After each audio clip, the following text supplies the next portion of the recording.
Assalamualaikum warahmatullahi wabarakatuh. Izin memperkenalkan diri, nama saya Ana Ratanti dengan nomor registrasi 1602617198 dari Program Studi Pendidikan Kepelatihan Olahraga Fakultas Ilmu Keolahragaan Universitas Negeri Jakarta. Di sini saya akan memaparkan tugas akhir saya yang berjudul hubungan antara panjat tungkai dan kelentukan togok terhadap hasil lompat jauh gaya jongkok pada atlet mahasiswa Fakultas Ilmu Keolahragaan Universitas di Jakarta.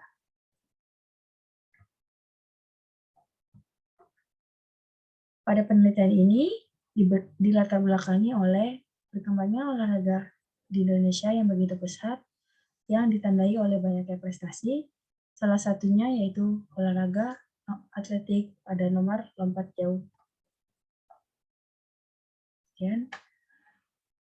Olahraga lompat jauh dipengaruhi oleh komponen fisik dan antropometri. Dengan demikian, peneliti bermaksud ingin meneliti hubungan antara panjang tungkai dan kelentukan togok terhadap hasil lompat jauh gaya jongkok. Adapun juga identifikasi masalah. Yang pertama, terdapat hubungan antara panjang tungkai dan hasil lompat jauh gaya jongkok. Yang kedua, terdapat hubungan antara kelentukan togok dengan hasil lompat jauh gaya jongkok. Yang ketiga, terdapat hubungan antara panjang tungkai dan kelentukan togok terhadap hasil lompat jauh gaya jongkok. Adapun juga masalah yang saya lihat dalam penelitian ini yaitu banyaknya atlet yang mempunyai panjang tungkai yang baik, namun hasil lompatnya kurang baik, dan ada juga yang baik, namun banyak pelatih yang memaksakan atletnya untuk menjadi atlet, padahal panjang tungkainya itu pendek. Dan di sini saya melakukan pembatasan masalah sebagai berikut mengenai hubungan antara panjang tungkai dan kelentukan togok terhadap hasil lompat jauh gaya jongkok pada atlet mahasiswa Fakultas Ilmu Keolahragaan Universitas Negeri Jakarta. Adapun juga perumusan masalah yang pertama yaitu apakah hubungan antara panjang tungkai dengan hasil lompat jauh gaya jongkok, dan kedua, apakah terdapat hubungan antara bentukan togok dengan hasil lompat jauh gaya jongkok, dan ketiga, apakah terdapat hubungan antara panjang tungkai dan kelentukan togok terhadap hasil lompat jauh gaya jongkok. Dan adapun juga kegunaan penelitiannya itu untuk mengetahui seberapa besar hubungan panjang tungkai dan kelentukan togok dengan hasil lompat jauh gaya jongkok. Yang kedua ada kajian teoretik. Yang pertama, lompat jauh. Pengertian lompat jauh yaitu suatu bentuk gerakan yang dilakukan untuk mencapai kecepatan horizontal dan diubah menjadi daya vertikal yang dihasilkan oleh power. Adapun juga tahapannya yaitu yang pertama ada tahapan awalan, tolakan, melayang di udara, dan pendaratan. Dan ada juga faktor penunjang lompat jauh, yaitu ada komponen fisik dan antropometri. Yang kedua ada panjang tungkai. Pengertian panjang tungkai yaitu jarak vertikal antara telapak kaki sampai dengan pangkal paha yang diukur dengan cara berdiri tegak. Fungsinya itu sebagai penopang gerak tubuh bagian atas. Dan adapun juga bagian tulangnya itu ada tibia, fibula, tarsalia, patella, femur, dan coxae. Yang ketiga ada kelentukan togok. Pengertiannya itu kemampuan sendi untuk melakukan gerakan dalam ruang sendi secara maksimal. Fungsinya sebagai penunjang keluasan gerak di sekitar persendian. Adapun juga faktor yang mempengaruhi kelentukan yaitu ada elastisitas otot, tendon, dan susunan tulang. Bab yang selanjutnya itu bab metodologi penelitian. Adapun juga tujuan penelitiannya itu untuk mengetahui hubungan antara panjang tungkai terhadap hasil lompat jauh gaya jongkok. Yang kedua, untuk mengetahui hubungan antara kelentukan togok terhadap hasil lompat jauh gaya jongkok. Yang ketiga, untuk mengetahui hubungan antara panjang tungkai dan kelentukan togok terhadap hasil lompat jauh gaya jongkok. Adapun juga tempat dan waktunya, yaitu pada penelitian ini saya melakukan penelitian di Stadion Atletik Rawamangun pada tanggal 30 Desember 2021, dan adapun juga populasi dan sampelnya. Populasi pada penelitian ini berjumlah 65 mahasiswa FIK UNJ Dan pengambilan sampelnya itu saya menggunakan teknik accidental sampling dengan jumlah 25 orang.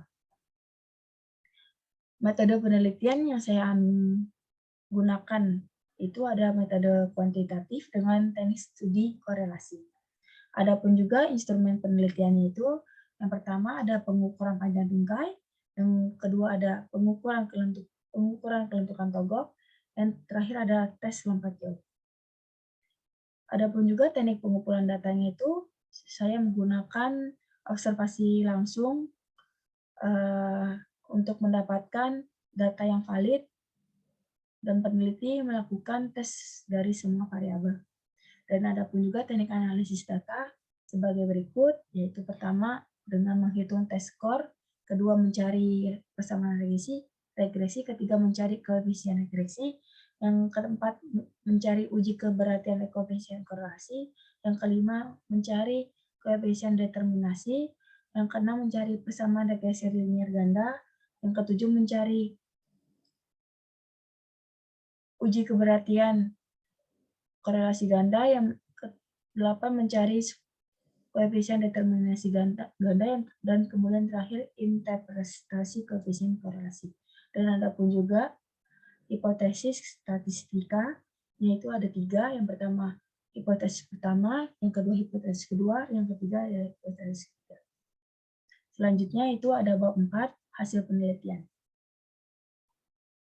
Di sini ada data tes hasil penelitian, yaitu hasil tes sampel penelitian itu sebagai berikut. Ada 25 anak. Dan selanjutnya ada deskripsi data hasil penelitian panjang tungkai atau X1, yang dimana panjang tungkai anak-anak di sini berbeda-beda, ada yang dari 92 sampai 89. Kemudian nilai terendahnya itu ada 80, nilai tertingginya ada 106, rata-ratanya 92,80, mediannya 92, modusnya itu 93, dan simpangan bakunya itu 7,38, dan variansinya itu 54,50. Dan di sini ada grafik histogram panjang tungkai. Selanjutnya ada deskripsi data hasil penelitian kelentukan togok atau X2, yang dimana kelentukan togok kelentukan togoknya sudah diukur dari angka 21,50 sampai 22,70. Dan variabelnya itu nilai terendahnya itu 11, dan nilai tertingginya 24,10, dan rata-ratanya 18,94, mediannya 18,30, modusnya itu 20, simpangan bakunya 3,76, dan variansinya 14,15. Dan berikut juga ada grafik histogram kelentukan togok. Dan kemudian ada deskripsi data hasil penelitian lompat jauh atau Y. Di sini ada lompat jauhnya itu dari 3,93 meter sampai 5,12. Dan ada juga variabel nilai terendahnya itu 1,92, dan nilai tertingginya itu 6,92, 6,29, rata-ratanya 4,53, mediannya 4,62, modusnya 4,72, simpangan bakunya 1,08, dan variansinya 1,16. Dan berikut juga ada grafik histogram hasil lompat jauh. Berikut ada pengujian hipotesis hubungan panjang tungkai dengan hasil lompat jauh, di mana ada persamaan regresinya, Y sama dengan minus 2,264 ditambah 0,073 X1, dan koefisiennya korelasinya itu 0,501 dengan T hitungnya 2,774, dengan T tabelnya 2,064, dan koefisien determinasinya panjang tungkai dengan hasil lompat jauh RI1 kuadrat sama dengan 0,251. Hal ini berarti bahwa 25,1% hasil lompat jauh ditentukan oleh panjang tungkai atau X1. Pengujian hipotesis kedua, yaitu ada hubungan tentukan togok dengan hasil lompat jauh. Dengan persamaan regresi, Y sama dengan 1,820 plus 0,143 X2. Dengan koefisien korelasi dan uji keberatan korelasinya itu 0,499 dengan T hitung 2,758 dengan T tabelnya itu 2,064 dan koefisien determinasinya di mana kelentukan togok dengan hasil lompat jauh RY2 kuadrat sama dengan 0,249. Hal ini berarti bahwa hasil lompat jauh ditentukan oleh 24,9% kelentukan togok atau X2. Selanjutnya, pengujian hipotesis ketiga adalah hubungan antara panjang tungkai dan kelentukan togok dengan hasil lompat jauh.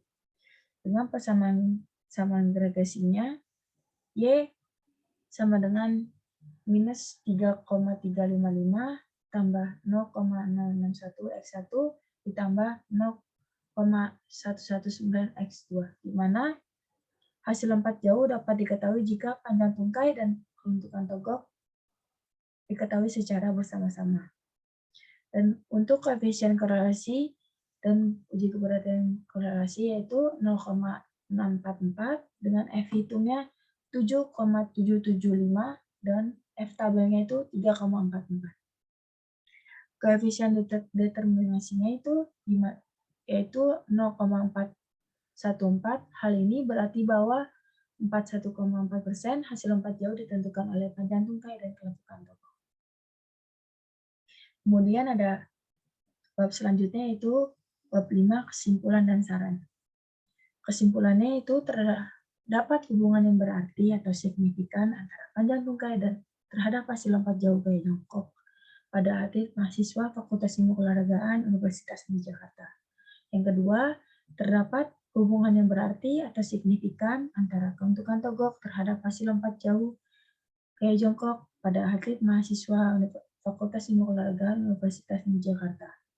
Dan terakhir, terdapat hubungan yang berarti atau signifikan antara panjang tungkai dan kelentukan togok terhadap hasil lompat jauh gaya jongkok pada atlet mahasiswa Fakultas Ilmu Keolahragaan Universitas Negeri Jakarta.